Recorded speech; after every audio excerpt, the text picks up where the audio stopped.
Good day, engineers. So, nasa chapter 1 pa rin tayo, 1.5, tama ba? 1.5, and dito sa 1.5, ang pag-aaralan natin ay exponents and radical expressions. So, na-discuss ko na sa inyo itong exponent nung face-to-face, pero ulitin ko na lang para sa mga absent at para mas ma-memorize nyo yung mga property natin. So, exponent is a number that gives the power to which a base is raised. For example, 3 raised to 2, the base is 3 and the exponent is 2. So, yan. Ang base natin is si 3 and ang exponent is si 2. So, alam ko na alam nyo na to. So, ito yung mga list ng properties natin. Saan na yung cursor ko? So, number 1 property or the first property is a raised to m plus a raised to n is equals to a raised to m plus n. So, yung example natin dito, x squared plus x cubed is equals to x 2 plus 3 is equals to x raised to 5. So, second property number 2. By the way, ang property, asa pa yung cursor ko? Di ko makita. So, ang property ay sa ibang mga books or sa ibang reference, tawag nila dito ay law. So, law of exponent. Parang gano'n. So, second property, a raised to m over a raised to n is equals to a raised to m minus n. So, magiging x is equals to 8 minus 3. So, x raised to 5. So, kung ano yung nasa numerator, yun yung mauuna. And kung ano yung nasa denominator, yun yung ating isa-subtract. So, pangatlo, a raised to m. And naka-open and close parenthesis, nasa labas si n. So, equals a m n. So, y 6 times 2 is equals to y 12. So, box lang natin itong mga sagot natin, ha. So, pakisulat to sa inyong mga notebook. So, next is kapag ganito yung kanyang itsura, distribute natin si m. So, dito sa example, 2 raised to 4, x raised to 4. So, 2 raised to 4 is 16, x raised to 4. So, ito na yung ating sagot.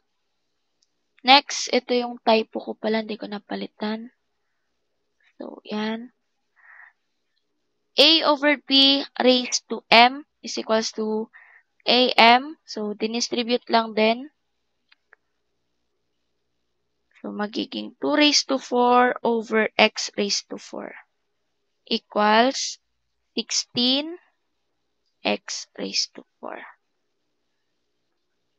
Next, A raised to M over N is equals to nth root of A raised to M. So, kapag fraction yung exponent natin, magiging radical siya. Magiging cube root ng 4x raised to 5. So, pwede natin i-distribute yung 5, diba? Parang ginawa natin sa face-to-face. So, magiging cube root ng cube root. Ala, hindi mukhang cube root. Cube root ng 4 raised to 5, x raised to 5. So, magiging cube root ng ilan to? 4 raised to 5 ay natin 24 x raised to 5. So, ito. Pwede rin ito. Pero kapag quiz natin at ipapasimplify ko, so ito yung magiging sagot. Next, a raised to negative m. So, kapag negative yung exponent niya, pwede natin siyang gawing positive, pero ibababa natin siya. So, magiging 1 over x raised to 5.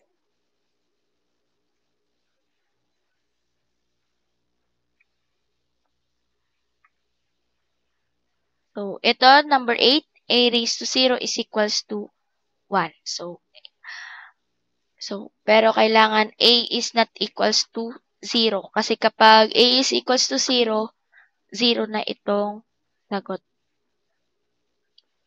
So, ito ay 1. So, yung ginagawa pala natin nung sa face-to-face, yung dinistribute ko, tama naman yung way, pero sino na yun yung nakausap ko na any number na raised to 0 is 1? So, diba ganyan? So, yan.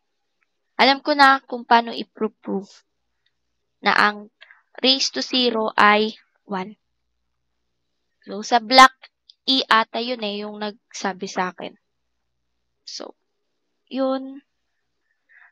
Tapos na tayo dito sa exponent, punta na tayo sa radical. So, radical refers to the symbol that indicates a root. So, familiar naman kayo dito, di ba? Sa symbol na to. It was first used in 1525 by Christoph Rudolph. May pangalan ulit sa module nila. Magkakaroon ba ng objective sa quiz? So, abangan nyo yung quiz nyo. In his Dicos. So, itong Dicos ay sinearch ko siya. So, isa siyang algebra book. Algebra book. So, in the expression, nth root of a, n is called the index. A is called the radicand, while itong symbol na to is called the radical. So, the square root of a number a written, square root of a is the number b such that b squared is equals to a. So, ayan. Kapag ganyan, di ba may 2 dito? So, magiging b squared is equals to a siya. Next, cube root of a number a, written cube root of a is the number b such that b cube is equals to a. So, ayan. So, alam ko naman, alam nyo na to pag cube root tsaka square root. So, next, any radical in the form nth root of a raised to x can be written using a fractional exponent in the form a raised to x over n. Rewriting radicals using fractional exponents can be useful when simplifying some radical expressions. When working with fractional exponents, remember that fractional exponents are subject to all the same rules as other exponents when they appear in algebraic expression. So, ito lang naman yung tatandaan nyo At sabi ko naman na to sa sa exponent, sa property, di ba? Andun na ito. So, punta na tayo sa ating examples or mga properties ng radical. So, kapag nakita nyo to,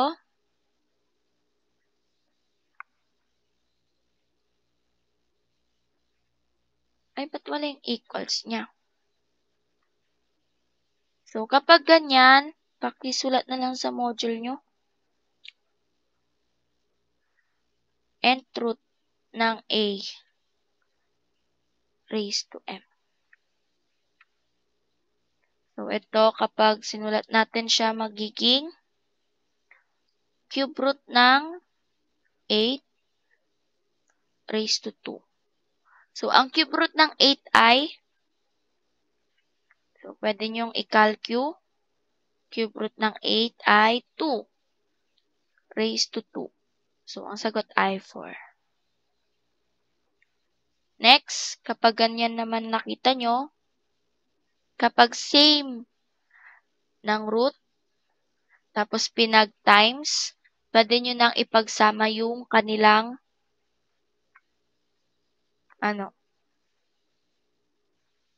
yung kanilang radicand or yung laman. So, ito, pwede natin sabihin cube root ng 5 times 675. So, kapag pinag-times natin yan, cube root ng 5 times 675 ay 3375. And tingnan natin kung may cube root ang 3,375. So, meron. So, equals 50.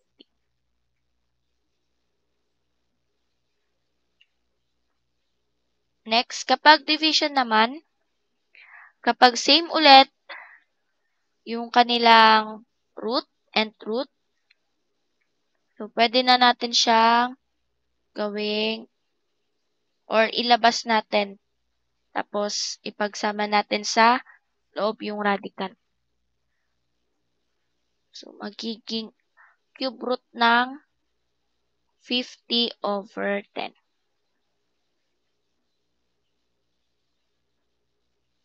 Or cube root ng 5. Kasi 50 divided by 10. Next, kapag ganito, mth root ng nth root of A. So, kapag ganyan, pwede nang times yung ating root. So, meron tayong 3 times 4. Parang ganyan. Tapos 15. So, may 12. Ay, 12. Ba't 13? 12. 12 root ng 15.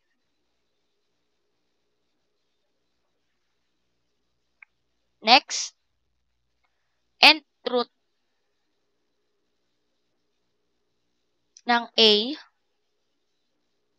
Tapos ganyan. Kapag same yung root, tsaka same yung exponent, so pwede natin siyang i-cancel. Kaya magiging A na lang siya. So ito, magiging sagot dito ay 2x.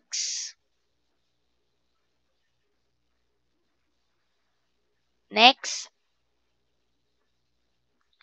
kapag same naman, magiging A, di ba? Pero kapag n is even, positive siya. Kapag n is odd naman, negative. So, punta tayo sa Kapag absolute value, hindi ibig sabihin positive na. So, it's either positive or negative kapag absolute value. So, itong 4 is an even number. Kaya, magiging 12 ang sagot. Kapag odd naman, magiging negative 12 ang sagot. So, ayan lang naman yung ating mga properties or law. Pwede tayong mag-sit work pala sa Monday para mas lalo nyong magets. Diba? So, ayun lang pala yung lesson natin. Ilang minutes lang tong video ko. So, 14 minutes lang. Siguro naman, papanoorin nyo na to. So,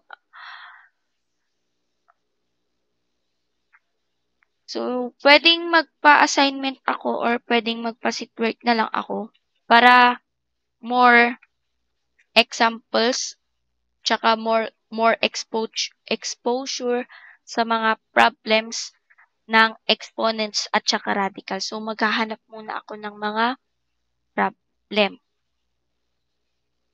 So, yun lang. yung lesson natin. Thank you for watching. And paki-comment po, done watching, name and section. So, pwede nyo na tong isulat sa inyong mga notebook. So, bye-bye. Hala, 15 minutes lang to. So, yun, bye.